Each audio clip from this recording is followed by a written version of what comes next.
आज रविवार है। पूरा दिन बारिश होती रही है। अभी थोड़ी देर पहले ही बरसना बंद हुआ था, लेकिन तेज हवा की सरसराहट अब भी सुनाई पड़ रही थी।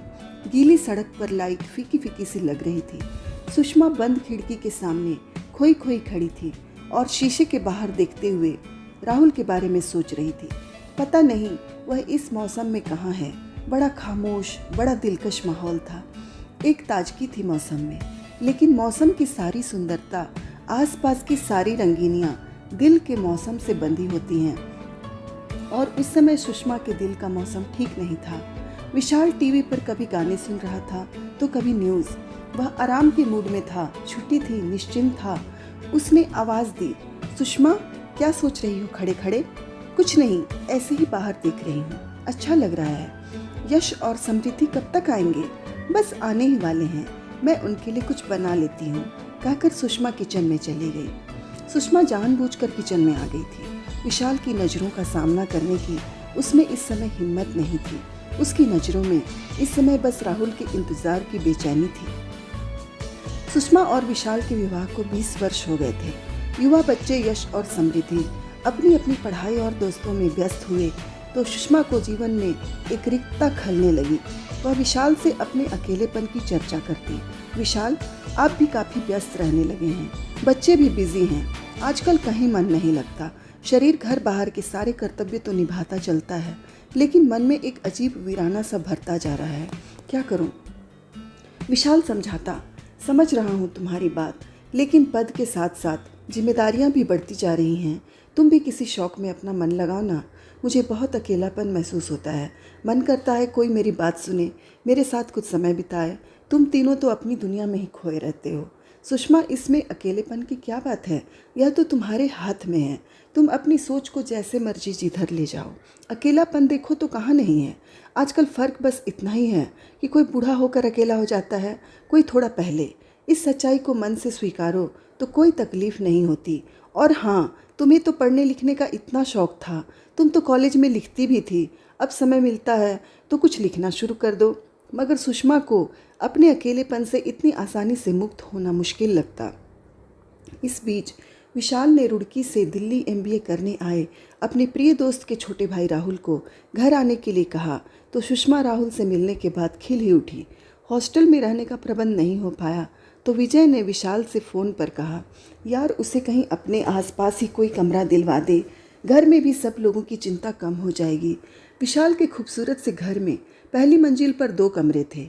एक कमरा यश और समृद्धि का स्टडी रूम था, दूसरा एक तरह से गेस्ट रूम था। रहते सब नीचे ही थे। जब कुछ समझ नहीं आया तो विशाल ने सुषमा से विचार विमर्श किया, क्यों न राहुल को ऊपर का कमरा दे दें, अकेला ही तो है, दिन भर तो कॉलेज में ही रहेगा। सुषमा को कोई आपत्ति नहीं थी, अतः विशाल ने विजय को अपना विचार बताया और कहा, घर की ही बात है, खाना भी यहीं खा लिया करेगा, यहीं आराम से रह लेगा। विजय ने आभार व्यक्त करते हुए कहा, ठीक है, उसे पेइंग गेस्ट की तरह रख लो। विशाल हंसा, जैसे तेरा भाई वैसे मेरा भाई। राहुल अपना बैग ले आया। अपने हंसमुख स्वभाव से जल्दी सबसे हिलमिल गया। सुषमा को अपनी बातों से इतना हंसाता कि सुषमा तो जैसे फिर से जी उठी। नियमित व्यायाम और संतुलित खान पान के कारण सुषमा संतुलित देह यष्टि की स्वामिनी थी। राहुल उससे कहता, कौन कहेगा आप यश और समृद्धि की माँ हैं, बड़ी बहन लगती हैं उनकी।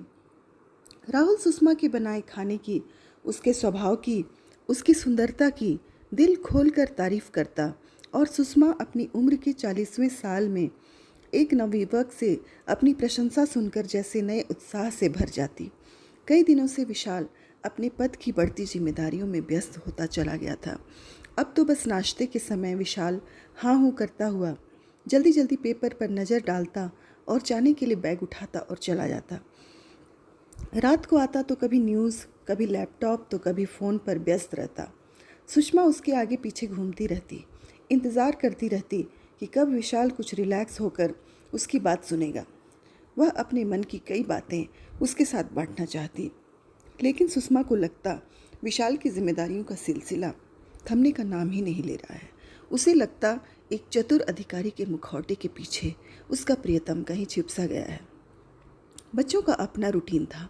वे घर में होते, तो भी अपने मोबाइल पर या टीवी में लगे रहते या फिर पढ़ाई में। वह बच्चों से बात करना भी चाहती तो अक्सर दोनों बच्चों का ध्यान अपने फ़ोन पर रहता। सुषमा उपेक्षित सी उठकर अपने काम में लग जाती और अब अकेले में वह राहुल के संदर्भ में सोचने लगी। लेकिन कौन कब बिना कारण, बिना चेतावनी दिए इंसान के भीतर जगह पा जाता है, इसका आभास उस घटना के बाद ही होता है। सुषमा के साथ भी ऐसा ही हुआ।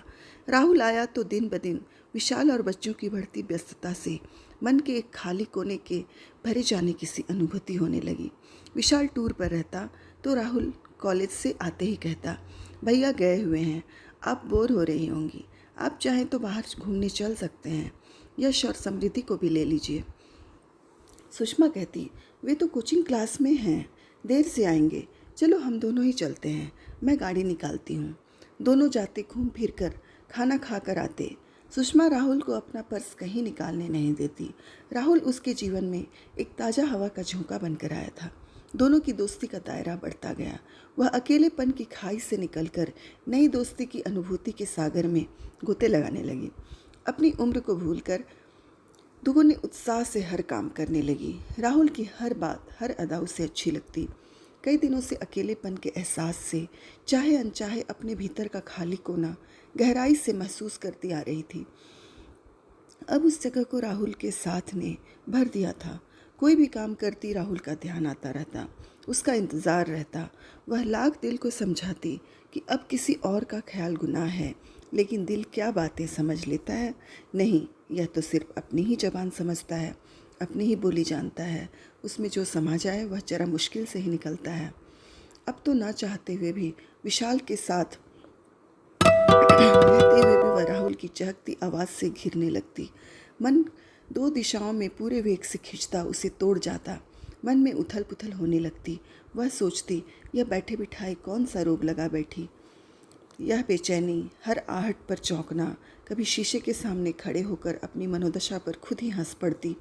अचानक एक दिन राहुल कॉलेज से मुंह लटकाए आया। सुषमा ने खाने के लिए पूछा तो उसने मना कर दिया। वह चुपचाप ड्राइंग रूम में ही गुमसुम बैठा रहा।